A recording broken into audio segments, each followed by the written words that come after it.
Jeremias capítulo 12.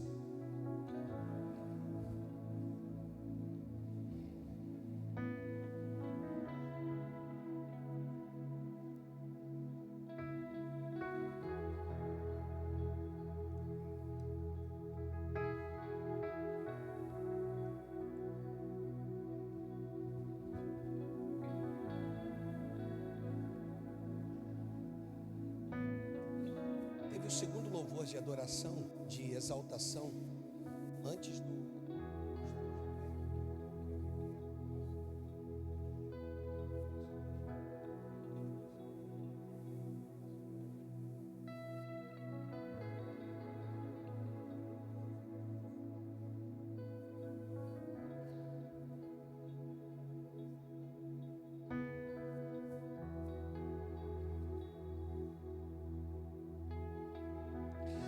Olha o que diz esse texto: justo és, ó Senhor, quando entro contigo num pleito, contudo falarei contigo dos teus juízos.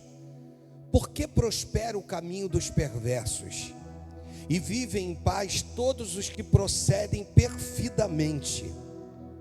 Planteaste-os, e eles deitam raízes, crescem, dão fruto, tem-te nos lábios, mais longe do coração. Mas tu, ó Senhor, me conheces, tu me vês e provas o que sente o meu coração para contigo. Arranca-os como ovelha para o matadouro, destina-os para o dia da matança. Ele está irado aqui, né, gente? Até quando estará de luto a terra, e se secará a erva de todo o campo? Por causa da maldade dos que habitam nela, perecem os animais e as aves, porquanto dizem: ele não verá o nosso fim. A resposta de Deus. No versículo de número 5, Deus responde. Talvez não da maneira que Jeremias esperasse como resposta. O Senhor responde dizendo o seguinte: se te fadigas correndo com homens que vão a pé, como poderá competir com os que vão a cavalo? Se em terra de paz não se sente seguro, só até aqui, tá? Que farás na floresta do Jordão? Deixa eu orar e eu ministro a partir desse momento. Deus e Pai, toma minha vida nas tuas mãos, usa-me conforme a tua vontade, usa-me conforme o desejo do teu coração. Meu Deus, que os nossos ouvidos estejam atentos para a tua palavra, pois ela é capaz de mudar pensamentos, mudar destinos, mudar rotas. Então, Senhor, em nome de Jesus, vem agora, meu Deus, ó Pai, e transforma-nos por dentro, pois o que tem de mais importante é sermos sido transformados por dentro. É o que eu te peço no nome de Jesus, e se você crê, diga amém e amém. Amados, Jeremias aqui está numa crise imensa. E quem nunca viveu uma crise parecida com essa? Jeremias, ele começa lá no versículo 1 dizendo: justo és. Eu sei que tu és justo. Eu sei que o Senhor é justo. Eu sei que tudo que o Senhor faz é bom. Mas eu estou aqui com alguns questionamentos internos, Suel. Eu estou aqui com alguns pensamentos e eles me fazem talvez imaginar que o nível da sua justiça não seja tão perfeito assim. Jeremias vai questionar o Senhor por conta de algumas coisas que estão acontecendo, por conta de algumas perseguições que ele está vivendo. E ele vai virar para o Senhor e vai dizer assim: a gente planta e eles deitam a raiz. Eu não entendo como que o Senhor olha para isso, meu Deus. Porque prospera o caminho dos perversos, e vivem em paz todos os que procedem perfidamente. Por que eles têm paz? Aonde está o Senhor? Aonde está o seu nível de justiça? Ele está numa crise aqui louca. Está vivendo um momento dificílimo. Por conta de quê? Por conta de algumas coisas que foram ditas para ele. Quando Jeremias, no capítulo de número 1, ele diz assim: eu não sei falar, eu não passo de uma criança. O Senhor vira para ele e diz assim: Jeremias, nunca mais diga isto, pois tudo quanto eu colocar na tua boca, isto falará. O Senhor vira para Jeremias, ainda no capítulo 1, e diz assim: eu te conheci no ventre materno e te formei. Quando chega lá no capítulo 1, no versículo de número 18, olha o que o texto diz, verso de número 18 do capítulo de número 1. É nisso aqui que ele está preso. Eis que hoje te ponho por cidade fortificada, por coluna de ferro, por muros de bronze, contra todo o país, contra os reis de Judá, contra seus príncipes, contra os seus sacerdotes e contra o seu povo. Aí o 19: pelejarão contra ti, mas não prevalecerão, porque eu, o Senhor, sou contigo. Eu sou o Senhor capaz de te dar o livramento necessário. É isso que ele está preso. Se tem uma coisa no decorrer da vida de Jeremias que ele caminhou, foi com isso: pelejarão contra ti, mas eles não prevalecerão. Ele está com esse texto no coração. Ele está virando para Deus, está dizendo: Deus, o Senhor não disse isto? Como então pode estar acontecendo isto? Como eles têm prevalecido sobre a minha vida? O Senhor não disse que me conhecia? E conhecer aqui fala de intimidade. O Senhor não disse que me formou? O Senhor não disse que era poderoso para fazer infinitamente mais? O que está acontecendo aqui? Eu vim hoje te dizer que dentro do processo de salvação, Deus trata todos iguais. Mas quando se trata de ministério, irmãos, Ele escolhe os seus. Por conta de quê? Por conta de uma capacidade de superar algumas coisas. Por esse motivo, Ele escolhe. No versículo 11 do capítulo 1 de Jeremias, o texto vai dizer que o Senhor vira para ele e pergunta para ele assim: o que você está vendo, Jeremias? E aí Jeremias responde: eu vejo uma vara de amendoeira. Ele está totalmente respaldado pela palavra. E o Senhor vira e diz assim no 12: disseste bem, porque eu velho em fazer cumprir a minha palavra. Parece um texto sem nexo. Só que Jeremias vem de uma linhagem sacerdotal, e todos que vinham de uma linhagem sacerdotal sabia do que houve. Não precisa colocar para a gente em Números 17, quando o Senhor agora vai escolher um sacerdote dentre os príncipes, e o Senhor dá uma ordem para Moisés, dizendo assim: da tribo de Levi, você vai colocar nesse bordão, nesse pedaço de vara de amendoeira, o nome de Arão. E a vara que no dia seguinte florescer, este é o meu escolhido para o sacerdócio. A Bíblia diz que no dia seguinte, a vara dentre as 12 que floresceu foi a vara de Arão. Não só floresceu, como deu flores e amêndoas maduras. O Senhor está dizendo para ele: olha, a minha promessa, ela está de pé sobre a sua vida. O problema é como você está lidando com ela nesses dias. Por quê? Porque você e eu, nós estamos presos a uma palavra: pelejarão contra ti, não prevalecerão. É o texto que ecoa dentro de nós.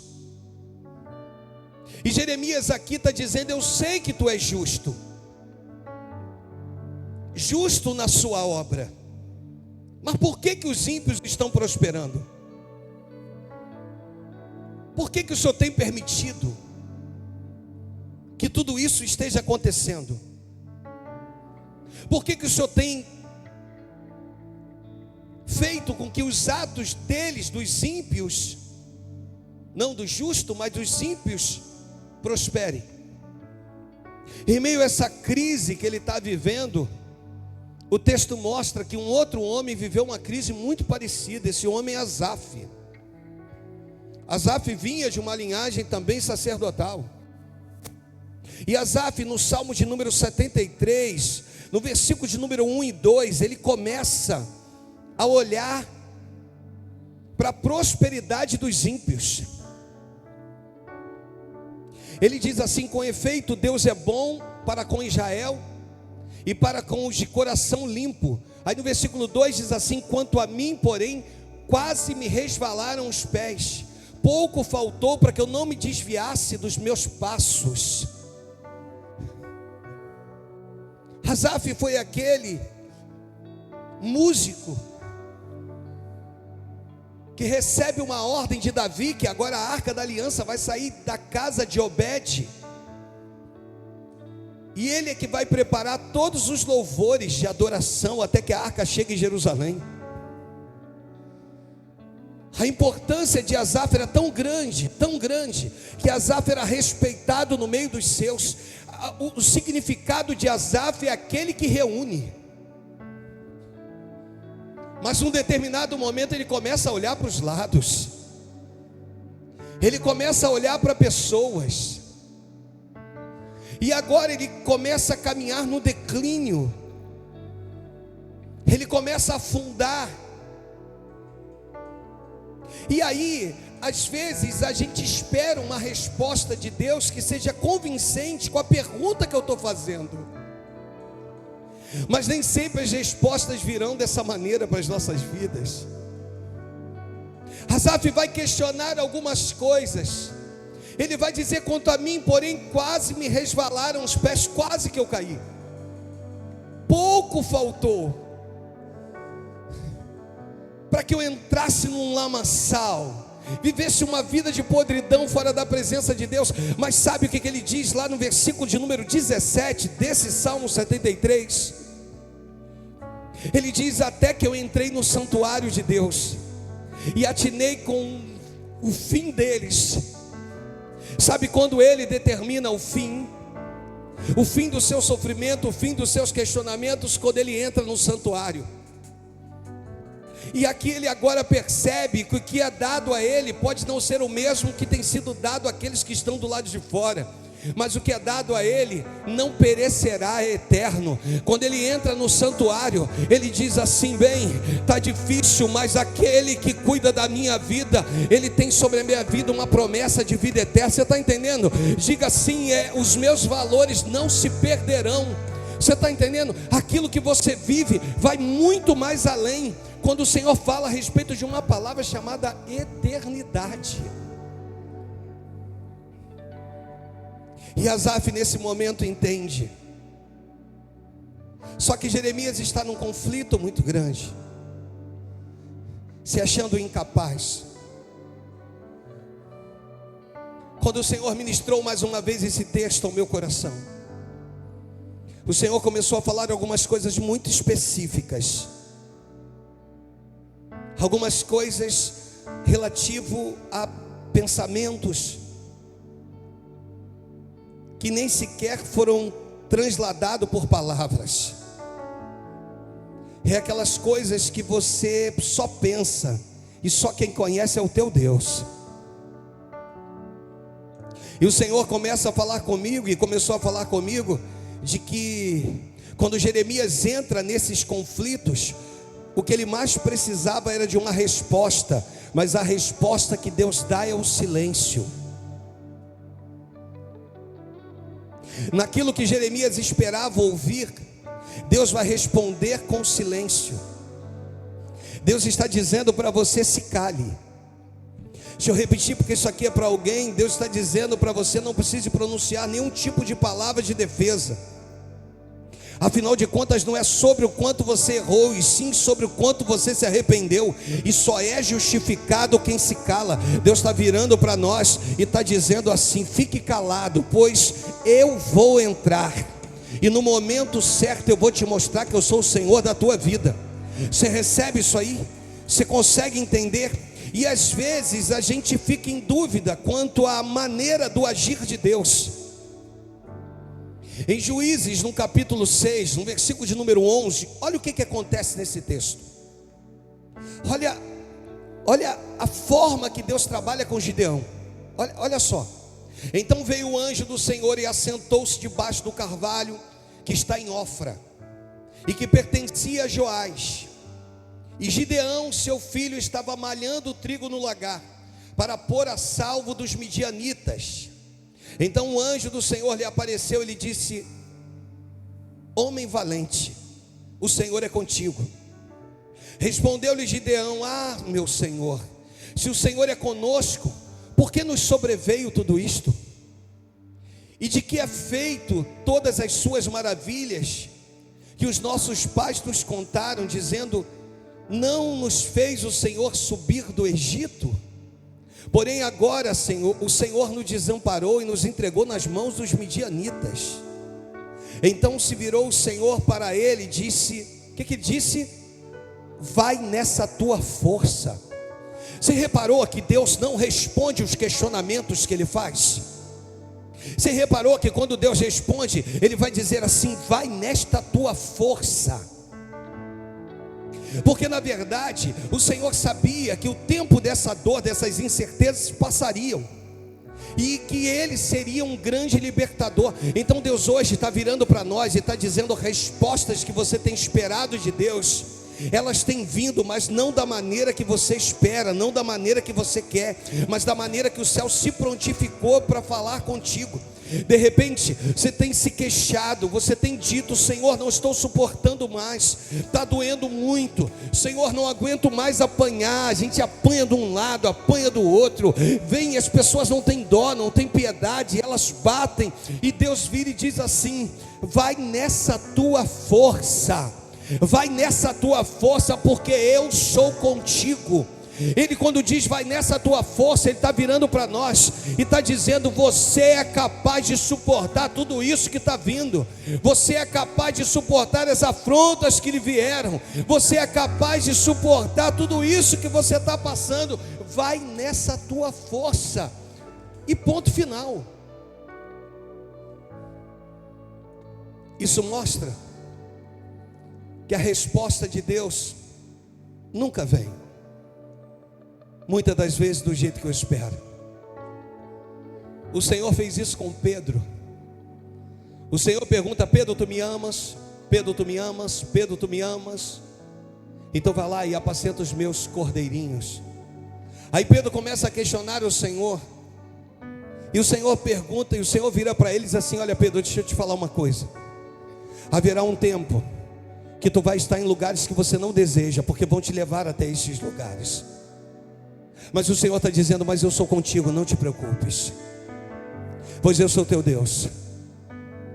Deus está virando para nós hoje, está falando algumas coisas que precisam ficar guardadas no nosso coração. Tem coisas que não têm resposta.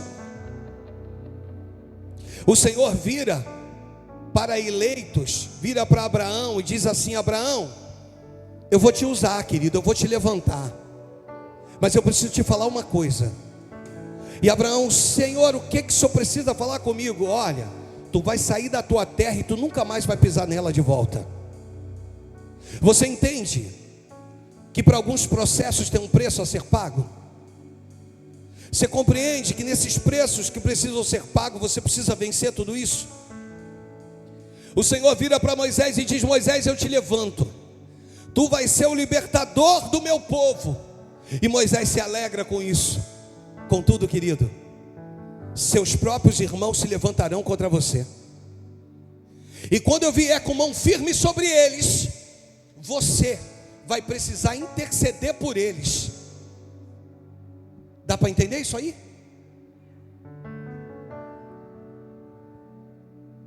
Aí o Senhor vira para Jeremias e diz: Jeremias, eu vou te usar, mas você não vai se casar, querido. A sua vida vai ser uma vida solitária. Deus vira para Ezequiel e diz: Ezequiel, eu te levanto, mas eu vou levar a tua esposa. E outra coisa, eu sei que você a ama, mas você não vai ter condições de prantear, você não vai poder chorar por ela. O Senhor vira para Oséias e diz: Oséias, eu vou te levantar, mas você vai precisar casar com uma meretriz. Para quê? Para você sentir a dor da traição, da mesma forma que eu sinto quando meu povo me abandona. Deus está falando que com pessoas especiais as coisas, elas sempre serão diferentes. Pastor, mas por que eu estou passando por isso? Porque você é especial, porque você é único, porque Deus te formou e olhou para você e disse assim: ó, no plano de salvação, eu repito, esse plano serve para todos, esse plano alcança todos que se rendem a Jesus. Mas quando se fala de ministério, Deus está virando para você e está dizendo: contigo a coisa é diferente, contigo a dor é diferente, contigo o abandono é diferente, contigo os posicionamentos do inferno são diferentes. Deus está virando para nós e está dizendo tudo isso porque você é especial. No versículo 5 que eu termino, o Senhor vai responder e vai dizer assim: se te fadigas correndo com homens que vão a pé, como poderás competir com os que vão a cavalo? Vira para alguém do teu lado e diga assim: você foi chamado para competir com os que vão a cavalo. Vira para essa pessoa, porque ela precisa ouvir isso hoje, Paulinha. Isso é pequeno demais para te tirar da posição, para te tirar do centro da vontade do Senhor, das mãos do Senhor. Você está entendendo? Deus está virando para nós, está virando para você, está virando para mim e está dizendo assim: você foi chamado para competir com os que vão a cavalo. Por quê? Porque você é especial. E se um dia alguém perguntar por que ele ainda está de pé, responda para ele, para ela, para quem quer que seja, com toda a autoridade: porque um dia Deus disse: porque eu quero, sou eu que sustento, sou eu que faço, porque eu sou o Deus que dou vida e sou o Deus que tiro vida. Então, em nome de Jesus, Deus hoje está dizendo para nós e está dizendo assim: contigo a coisa é diferente. Vira e diz: Ele te chamou, me chamou para competir com os que vão a cavalo. É por isso tem que haver testemunho, e para haver testemunho há necessidade de dores, e as dores vão te forjar, as dores vão modificar o teu caráter, as dores vão te transformar por dentro, as dores vão dizer quem você é em Cristo Jesus. Você pode dar uma salva de palmas para Ele?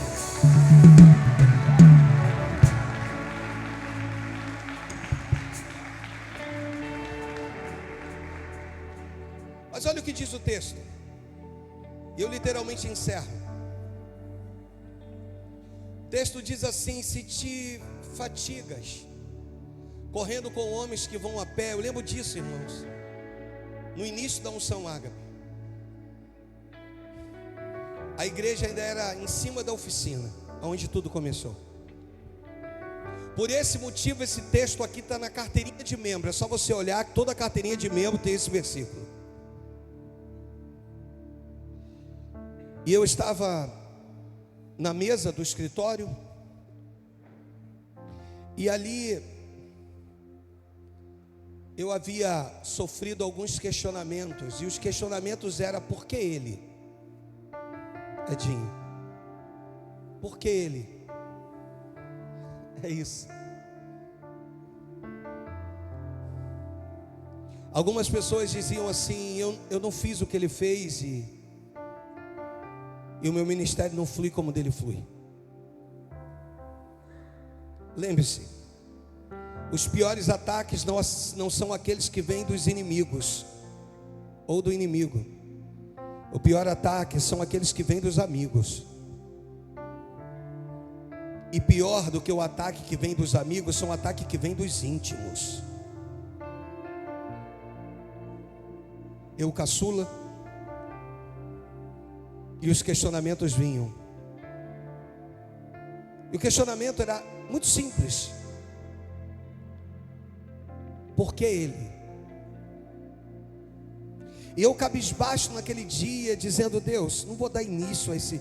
A igreja estava acontecendo, mas eu disse: Senhor, vou parar, realmente. Eles têm razão. E aí eu falei, eu dei uma de louco, sabe, irmãos? Eu dei uma de louco e eu falei: Senhor, fala comigo na palavra. E eu abri a minha Bíblia.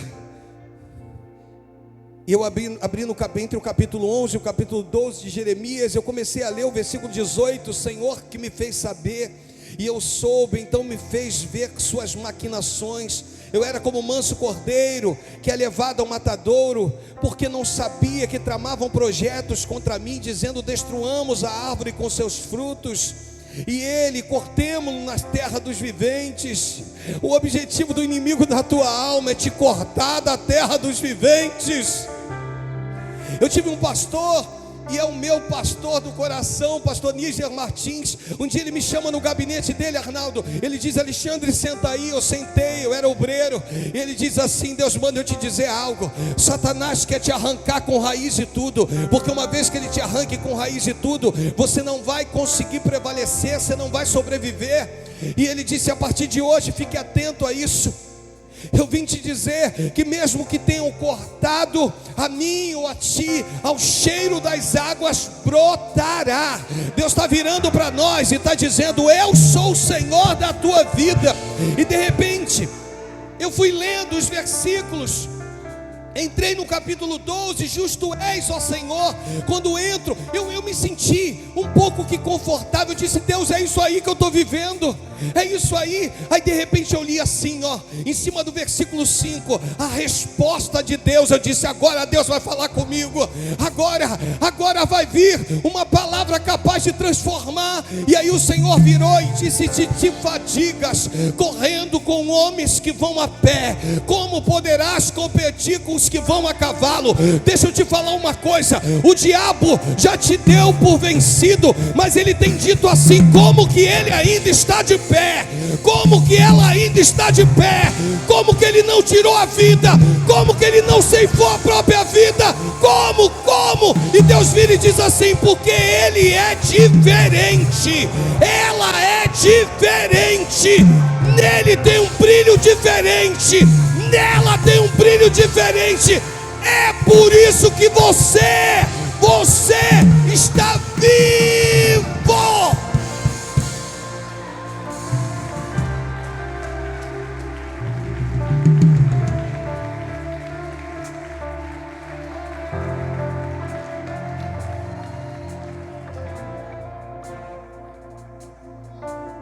Repita e diga: sinto Deus, irmãos. Repita e diga assim: o meu Deus me chamou para competir com os que vão a cavalo. Diga assim: nunca mais eu gasto tempo com homens que estão indo a pé. Deus hoje está pegando você, está te dizendo: prepara a sela desse cavalo, monte nele e vai para o páreo. Não é que você vai ganhar a corrida, mas você vai chegar no destino. E o meu destino e o teu é o céu, não é ganhar. A Bíblia diz no Evangelho de João, no capítulo 20, no versículo de número 7, diz que João e que Pedro, eles vão correr. Volta os versículos um pouquinho, volta, vai no 5. Eles vão sair e eles vão correr. E a Bíblia diz que João chega na frente. Eles eram contemporâneos, eles tinham aproximadamente a mesma idade, mas o preparo físico de João era muito melhor. Versículo 4 diz assim: ambos corriam juntos, mas o outro discípulo correu mais depressa do que Pedro e chegou primeiro ao sepulcro. Beleza, diga assim: chegou primeiro, mas não viu o que tinha que ver. Não adianta chegar e não ver. Deixa eu falar para você: não adianta chegar e não ver. Versículo seguinte, versículo de número 5: e abaixando-se, viu os lençóis. Volta o 4 primeiro. Isso. olha, mais depressa do que Pedro, e chegou primeiro ao sepulcro. Aí Pedro se aproxima. Você está entendendo? Aí Pedro, versículo 5, vai. E abaixando-se, viu os lençóis de linho. Todavia João não entrou. Versículo 6. Então Simão Pedro, que chegou esbaforido, cansado, sem força, que chegou naquele lugar dizendo: João, tu correu a beça, querido. Você corre muito, amado. Eu cheguei aqui 5 minutos depois de você, mas eu cheguei. Aí a Bíblia diz que Pedro vai chegando, se aproxima, e que ele entra no sepulcro. Ele também viu os lençóis que João viu, mas ele vai ver o lenço que estivera sobre a cabeça de Jesus, e que não estava com os lençóis, porque os lençóis estavam embolados. Por quê? Porque a cabeça está pronta, Jesus, mas o corpo não. Por isso os lençóis estão embolados. Mas o fato dele ver o lenço sobre a cabeça, no lugar à parte, era a certeza de que aquele que foi, um dia voltará. Você está entendendo? Deus está virando para nós e está dizendo: eu sou o Senhor da tua história, da tua vida. Eu estou terminando, me dá 2 minutos, nada mais que isso. Nada mais que isso, te prometo. Aí, no versículo 5, o Senhor vai dizer assim: se te fadigas, correndo com homens que vão a pé, como poderás competir com os que vão a cavalo? Capítulo 12 de Jeremias. Para por aí? Claro que não. Olha o que conclui. Outra pergunta: se em terra de paz, me ajuda, vai. Se em terra de paz tu não se sentes, que farás? Que farás aonde? A floresta do Jordão era uma vegetação de um mato alto, para mais de 2 metros de altura. E nas florestas do Jordão, na floresta do Jordão, ficavam leões escondidos, camuflados, e esperavam pessoas passando, que passassem.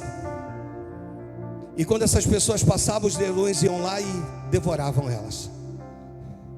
O Senhor está virando para ele e está dizendo: se em terra de paz tu não está se sentindo seguro, querido, qual vai ser a tua reação nas florestas do Jordão quando os leões se apresentarem? Tu vai fugir deles ou você vai partir para cima deles?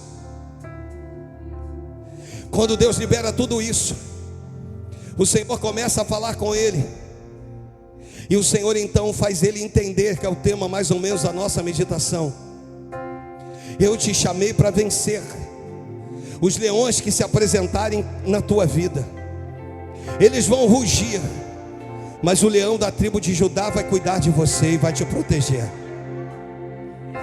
E aí, chega numa hora que Jeremias vai dizer: Senhor, com todas essas maquinações que estão fazendo contra a minha vida, eu fico com a palavra. Eu fico com o capítulo 1, com o versículo de número 19. Eu fico com a parte A desse versículo e não abandonarei ela. Eu fico com a palavra, e a palavra diz: pelejarão contra ti, mas não prevalecerão. Eu fico com a palavra. Vamos, nova unção. Vamos, nova unção. Diga: eu fico com a palavra. Vamos, libera, querido, em nome de Jesus. Diga: eu fico com a palavra, em nome de Jesus. Pelejarão contra ti, mas não prevalecerão. Vai cair 1000 ao teu lado, 10.000 à tua direita, e tu não serás atingido.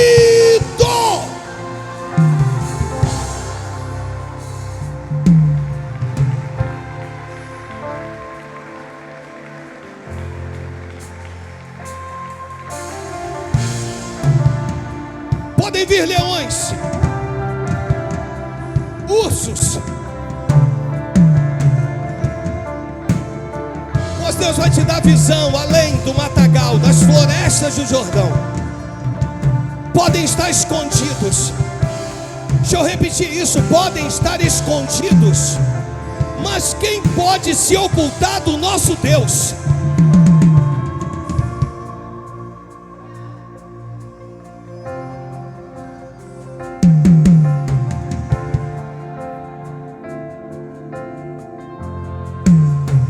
Escuta, vai. Quem é como o nosso Deus? Quem é como o nosso Deus? Poderoso nas batalhas, poderoso para salvar. Quem é como o nosso Deus? Quem é como o nosso Deus? Poderoso nas batalhas, poderoso para salvar. Quem é como o nosso Deus? Quem é como o nosso Deus? Poderoso nas batalhas, poderoso para salvar.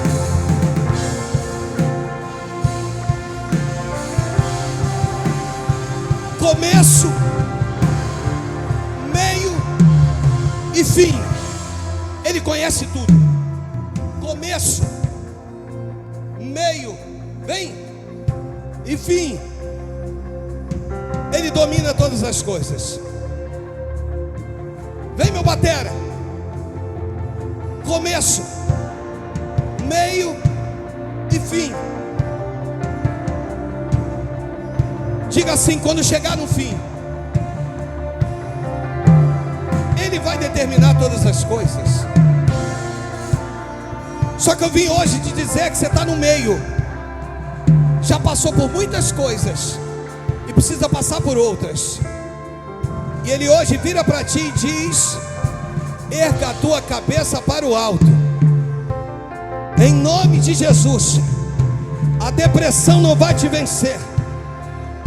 Os problemas não te vencerão. Os acusadores não te vencerão. Pois o que vale para Deus, que esquadrinha e sonda corações, é quem você é.